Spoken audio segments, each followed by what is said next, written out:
Okay, thoughts on the Makita 36 volt pressure washer, the DHW080. Got this quite recently for a job, having used a 100 quid one, Norse, which I've done a couple of reviews on, which has been pretty good for the money. Got this because we needed higher pressure. It's twice the pressure on paper as the sort of cheaper ones that you get for about 100 quid. So this is the Makita 36 volts, two 18 volt batteries in there. You can watch other people's reviews on the sort of features and all that sort of stuff. What I want to talk about though is actual usability, and bought this for a specific use case of pressure washing radio masts up at height. So the plan was to take the pressure washer up without this tank, and use a large jerry cans hoisted up on a rope. So this looked ideal because there's quite a bit of sort of paint that needs blasted off, and algae on some wooden components. So immediately the problem is this thing doesn't self-prime.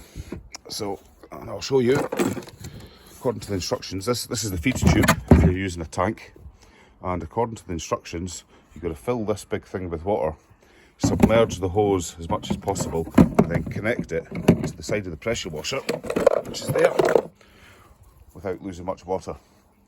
If you don't do this, it won't self-prime. So if you are looking to not use this unwieldy, cumbersome thing and use like a jet wash with, you know, a jerry can with a sort of hole like that, you know, with a lid on it, you've got very little chance of getting this primed.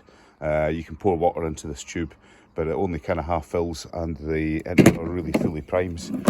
So yeah, I know that's a specific use case, but if you are truly working cordless, you're kind of tied to using some sort of bath where you can submerge. This whole hose fits in, because you're obviously not going to fit this through a hole in a jerry can. So that was a bit disappointing. So thought over the holiday here, I'd jet wash some of the paths in the garden. And as I don't have a mains power pressure washer, I thought, well, great. This does come with an adapter that you can attach onto a hose. So you get these little water filters,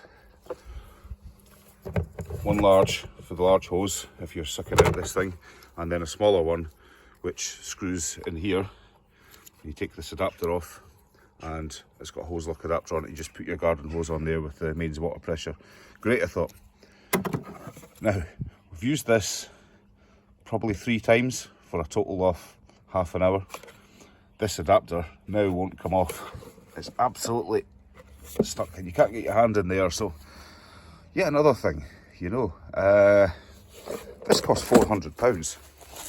£400 compared to, you know, a lot less for mains powered ones, and, you know, a lot less for a cheap cordless one, which works fine off a hose and they self prime. So I actually think this is a first generation product, and really has a lot to go before they get this right, because yeah, it's not brilliant. It's meant to be obviously designed to be portable, because we've got these loops here where you can put obviously a band over your shoulder and walk around with it.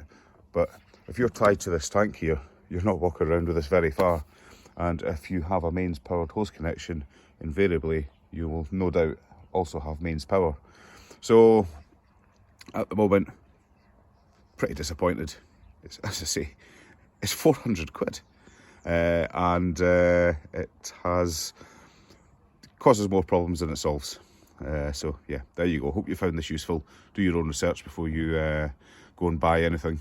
Yeah, you may not have the same issues as I have had with this.